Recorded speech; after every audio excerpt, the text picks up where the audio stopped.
Hello, welcome to Cinema Savvy, and welcome back to a brand new reaction video. And it's a reaction video with a twist today, as you can see, hopefully, in the bottom of the camera. Say hi, Dale. Hello. Okay, hopefully the camera cuts him. That's my mate Dale, good friends. And yeah, we're going to do a live reaction to Netflix's The Dirt, which is the biographical drama film that Netflix is making. It's coming out next month. I think it's like March 22nd sometime, based on the life of notorious rock band Mötley Crüe. Here is my copy of The Dirt, actually, and I know that you've got your copy as well somewhere. Well, what's that? Is that the anniversary one? This is the end. It basically just comes in a slipcover. It's Okay. That's like one of my favorite front covers to like any book ever. Is it a hardcover? Yeah. That does look pretty cool. But I mean, we're massive fans of Mötley Crüe. That whole kind of music, that 80s sleaze, hair metal, glam metal, whatever you want to call it, that is definitely our jam. But I know that, I mean, I don't know how long ago you've started listening to Mötley Crüe in the first place, but I think it was, it must have been about 12, something like that. Yeah. So it's been one of those bands that have been like since like I started getting into music properly and stuff. And this film, and we were talking a little bit about this before we went live, this film has been in development for seemingly forever. I think I was reading a little bit about the production. It says that they initially acquired the rights. Paramount Pictures got it in 2006. And yeah, here we are in 2019 now, and it's just coming out on Netflix. I know. I remember being one of those that were just like, they're going to do a movie. They're going to do a movie. Yeah. 7 years later, they're going to do a movie. It's like, yeah, when? I think in my copy of the book towards the back, I think it says soon to be a motion picture. And I've had that book for years. But it came out, what, 2001? Yeah, that's right. Like that, yeah. This is being directed by Jeff Tremaine, who's most famous for directing all of the Jackass movies, Bad Grandpa, those kind of films. And if you've read most of the antics in The Dirt and what Mötley Crüe actually did, to me, that is a perfect director to do it justice. It was originally going to be directed by Larry Charles, who did Borat and you know, Bruno and a lot of the Sacha Baron Cohen films. But it's been an absolute, you know, development hell. But this has been a trailer that I've been very much looking forward to. This is going to be both of our first time watching it.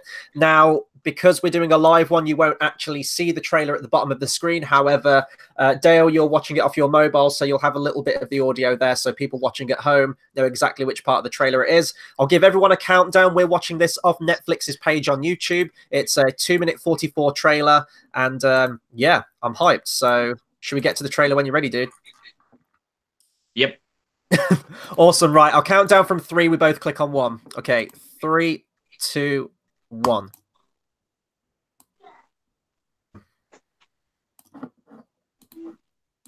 Happen to anybody, but it didn't. It happened to us. I like the good shot there at the beginning. Yeah. Aw. The new band is going to be something nobody's ever seen before. Oh my God, those are my pants. Well, they look so much better on. We've all been there, dude, haven't we? Yeah. Every Friday night. Yeah. Oh man, let's just play it. Cover band singer. You say you're gonna be a rock star. What do you think?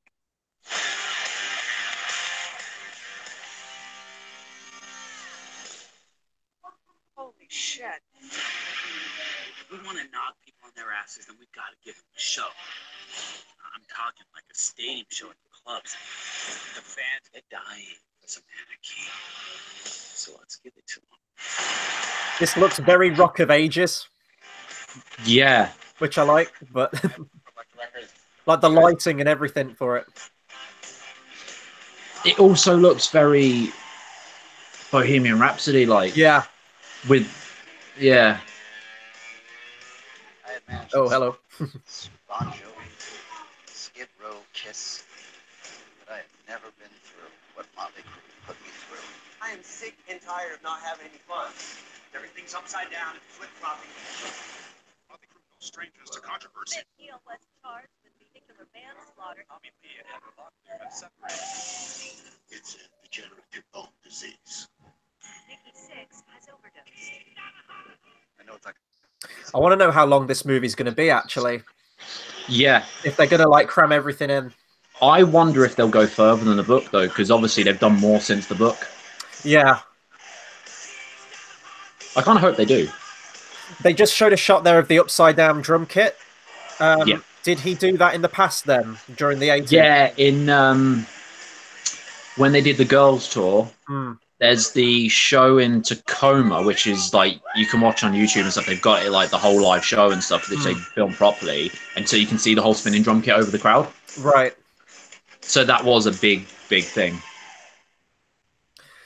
It's an interesting point. That's the trailer just finished there now for anyone watching at home. But you made an interesting point with Bohemian Rhapsody, and actually the new trailer for Rocket Man came out today, which is the film coming out in a few months, I think, for or later in the year for Elton John. I'm worried with these music movies because it looks like they're going with like a similar formula for each movie, like similar feel, similar look to it. And I'm worried that after a point, is that going to lose its quality? Like Bohemian Rhapsody was a very entertaining movie, completely inaccurate to what actually happened, but it was an entertaining movie. And I'm just worried that, you know, once we get an Elton John movie, once we get this, once we get, oh no, they'll probably do like a David Bowie movie or something in the future. Are they going to get stale because it is literally the same cookie cutter formula each time? See, the thing is, I think you're definitely right with the look. Because the look is what made me think Bohemian Rhapsody. It really looked very like the lighting, everything that was done looked very Bohemian Rhapsody like. But in terms of like Bohemian Rhapsody wasn't factually accurate in a lot of points. It was more of a big blockbuster. You know what I mean? It was done for the reason of we want to end it on a high rather than end it on a low, and they did things because of the movie rather than just go on facts. But I think, especially with Nikki Sixx and Tommy Lee being so involved in this movie, I think this will be very factual. I don't think they're going to go, let's just make it look crazy. But I mean, it does look crazy. But I did for instance, the trailer specifically also addressed the heroin overdose, and it addressed the marriage and everything. Like, for instance, Bohemian Rhapsody trailer, it was more of a glamorous trailer. Like any of the trailers that we saw were more glamorous. This was very like that, but then they got like 30 seconds in or whatever of we want to show you that we're actually going to address the serious stuff. Well, even Bohemian Rhapsody, and I think that Brian May, you know, and Roger Taylor, they didn't. Sacha Baron Cohen was originally going to play Freddie Mercury in a Freddie Mercury biopic, and they were unhappy with the tone that he wanted to do. He wanted to tell the complete debauchery, you know, the real life goings on of what Freddie Mercury was actually like with his parties and how outrageous he was and the drugs and sex and everything like that. And Queen weren't happy about that, and they wanted to maintain Freddie Mercury's private life. So what we eventually got was a very palatable family feel-good movie with the music of Queen. Whereas this one, you know, Mötley Crüe, the band themselves, they're incredibly open about their past and the debauchery and everything they went through in their careers. Hell, they even wrote a book about it. Like, I think they'd be happy to, to show that true story on camera. And I think that's what we're going to get. And especially with the director, Jeff Tremaine, because he has done stuff like Jackass, which is very near the mark and very crude and very racy. I hope he brings a lot of that quality into this film, because I think it's definitely needed. I think with him directing, it's definitely going to bring like all the crazy stuff. But I think it's going to be quite serious where it needs to be. But I think with him directing, it's going to be very fun and it's going to be very funny. I don't see it being completely just not. I can see it being a very funny movie as well. Which is like the book as well, because the book has its very, you know, it is, despite everything that happens, it is a very funny book and it is a very humorous read. But as you say, it does go into those serious moments, and the book does kind of, you know, rein it back a bit when it needs to.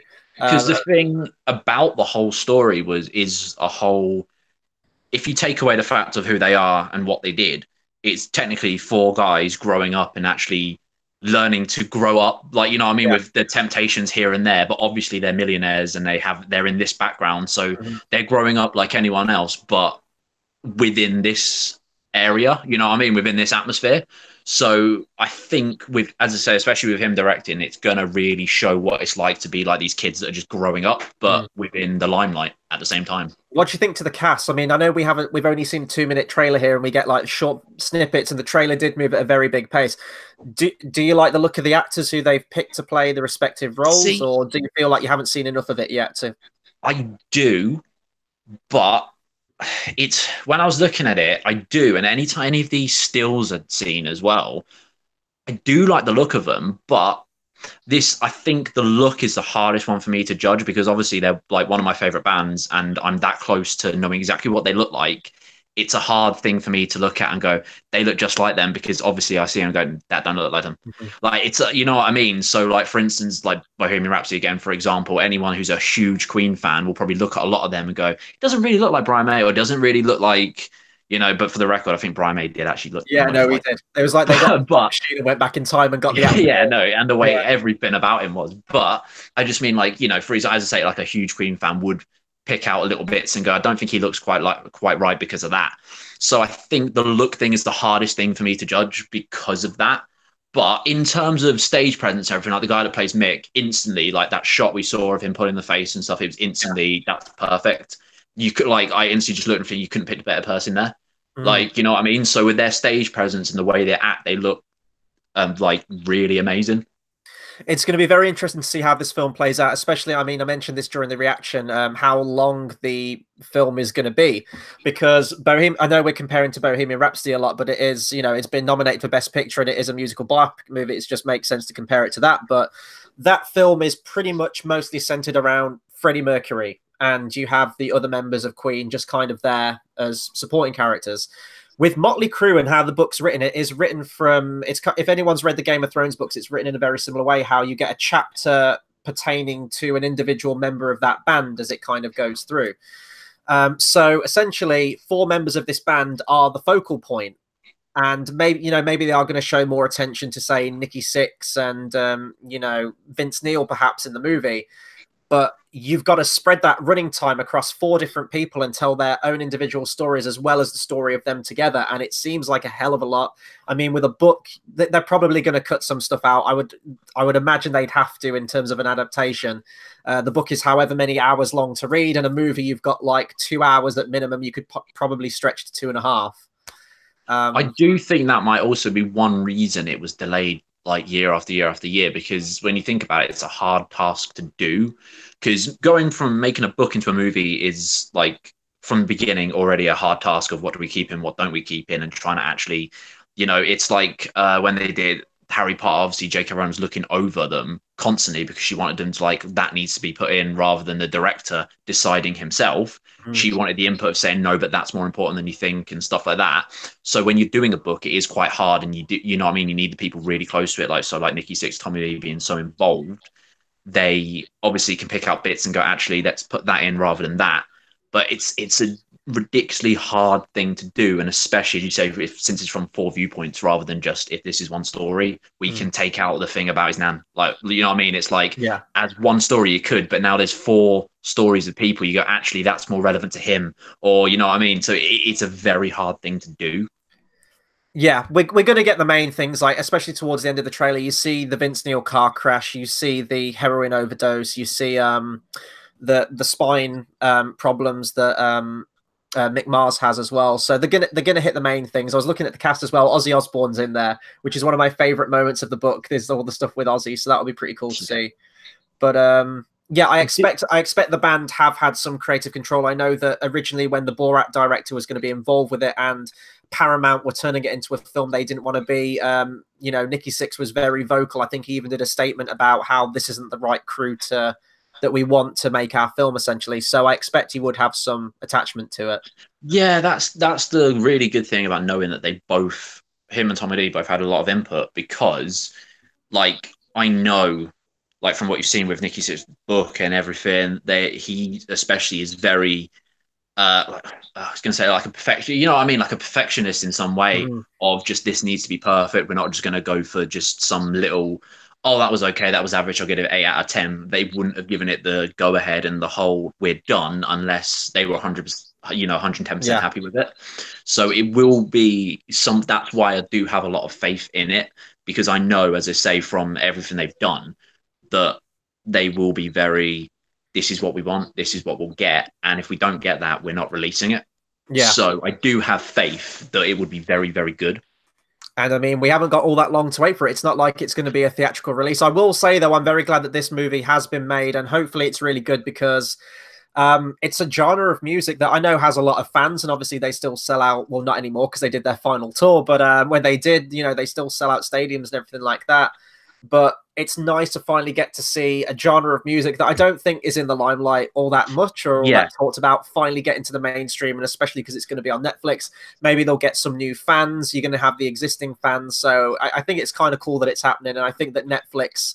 and Netflix is picking up so many movies recently. Even this year's Oscars, they've got Roma nominated, and that was put on Netflix, as well as Ballad of Buster Scruggs has been nominated for stuff. So Netflix is tapping into that mass market appeal now of movies as well. So maybe this would get a nomination or something like that. Who next year? Yeah, who knows? I mean, I do think. I mean, as a personal thing, I know I'm gonna like really enjoy it, as I say, being as big of a fan as I am, but from what I've seen of it and from what I've heard and like the pictures and everything, it looks very as an entertaining thing, regardless whether you're a fan. Because as I say, reading the book came in two aspects. Like one, it was a very sexualized rock and roll. It was a party thing, and it was really fun, and the whole thing was funny. It was fun, and just despite some of the things that went on, there was a lot of things you go, I really wish I was there to experience that. Yeah. You know what I mean? There was a lot going on that you were just like, I just want to see that in person. So there was a lot of that, but then there was also the other side of like certain, I'm not going to speak too much because if people haven't actually, read it, but certain things that happen where you do go, I actually feel kind of bad for you. It doesn't matter what you've done here. I feel bad for you. And I can see what, what I mean? There's loads of different aspects of it. So I think it has potential to be really good. And if it's one of those things that gets given a chance, like for instance, it being on Netflix, everyone scrolls for it. Everyone's on Netflix just going, I wonder what to watch. I wonder what to watch. You know what I mean? If it's one of those things that pops up and someone goes, oh, that looks good. That looks like, I mean, Nikki Sixx compared it to, like you said, this is quite Goodfellas. Like, I mean, if someone looks at that and goes, oh, that could be like, let's give it a try. It seems like something that would actually appeal to a lot more people than they think. Yeah. So hopefully that does become more of a thing and people do actually get to see it. Yeah, and I hope like we should like meet up when this comes out and like watch this together, like because we've been waiting for so long for this. Like, I'm absolutely down for that if you are. But already, like in our friendship groups on Facebook and stuff, everyone is sharing this trailer and commenting on it. So that's awesome. And hopefully, I mean, I hope the movie is good. It could be terrible, and if it's terrible, like I will tell you guys that it's terrible. But in the meantime, you still have time. Go and read The Dirt, even if you're not a fan of Mötley Crüe. It is such an entertaining read, and it's probably one of the books that stayed with me the most. I've only read it the once, and that was years ago. But I definitely would like to go back and read it. Hell, maybe I'll even read it because I got through it very quickly. The chapters are very short. You can power through it very quickly. I might even give this a reread before the movie comes out so that I'm, very fresh on it and can see what they've changed and everything. But yeah, I guess that'll do it for our reaction to The Dirt. I've pretty much said everything on this. If you have, unless you've got anything else you want to add to it. Yeah. I mean, the only thing I'd add is literally, I mean, if you have read The Dirt, this goes from one literally to people that have. Obviously, you know where it ends because it was written in 2001. Ends where they, where it was written. I personally hope we get to see the years after and how they then did their final show and everything. I personally hope it goes that far. Don't know, like I'm very 50. Like I'm not saying I think that'll happen, but I'm not saying I don't think it will because I think it could, but I wouldn't be surprised if it didn't as well. So it really depends. But I do think, like, if it was me doing that, I'd be like, we need to add these extra few years because we've had them now. Because they made a film, didn't they, of their final tour? Was it called The End, I think? Yeah. Wasn't it? Yeah, so maybe they could, like, steal footage from that movie. Or not steal, ask permission from scenes from that movie, maybe, and end it on that. They could do that and have little things that they could actually be in it themselves. But it depends what they're going to do. But also, there's 4 new songs that they're going to release for the movie. That's true. Maybe they'll get in the credits somewhere. You know that the end credits song, the end scene is going to be "Home Sweet Home." I can already predict that is what's going to happen. Yeah. But, yeah, I mean, despite the fact that they've done their final tour and they've apparently signed a contract to never play together again, we're still getting new music from them, and we're getting this movie. So Mötley Crüe are here to stay, and hopefully this movie's good. Comes out 22nd of March in the US, and I'm assuming that's going to be worldwide on Netflix as well. So keep a lookout for it. Maybe we'll get another trailer come out before this thing, and if we do, we'll jump on another reaction. As I said, this was very new, this live reaction thing. I know that it might be a bit weird and maybe not as visually engaging without the trailer at the bottom of the screen right here, but I wanted to get Dale on for it. He's the biggest Mötley Crüe fan I know, and this was awesome, man. So thank you very much for jumping on with me. I really appreciate that. And I'm going to let you get off and get on with the rest of your evening now. I'm going to be on definitely one, hopefully two live streams tonight. Depends if I can get a movie watched in time. So look out for movie reviews. Look out for more trailer reactions from me in the future. And this weekend coming up is Oscar season. We're going to be doing a live stream of the Oscars, and we're going to be, giving our commentary on it, watching as the awards are all done, all that stuff. And yeah, so thank you to everyone in the comments section. Go. What I was going to say is the Oscars is called the Oscars because the guy's grandfather was called Oscar. I didn't even know that. Just saying. We need to get you on the channel for some movie trivia right now, because I didn't know that. And I can't remember, but I think the little statue is actually supposed to be of his grandfather because it's like a little man. Jesus Christ, how buff was his grandfather? Shit. No, I can't remember that. I don't know if that's true, but the fact is, because I went to like the studios and they gave us I could be completely wrong, but I swear that is a thing. Just look it up. His grandfather was a little gold man. But no, this was awesome. Thank you very much, Dow. And until the next video, we'll see you guys next time. Thanks for watching.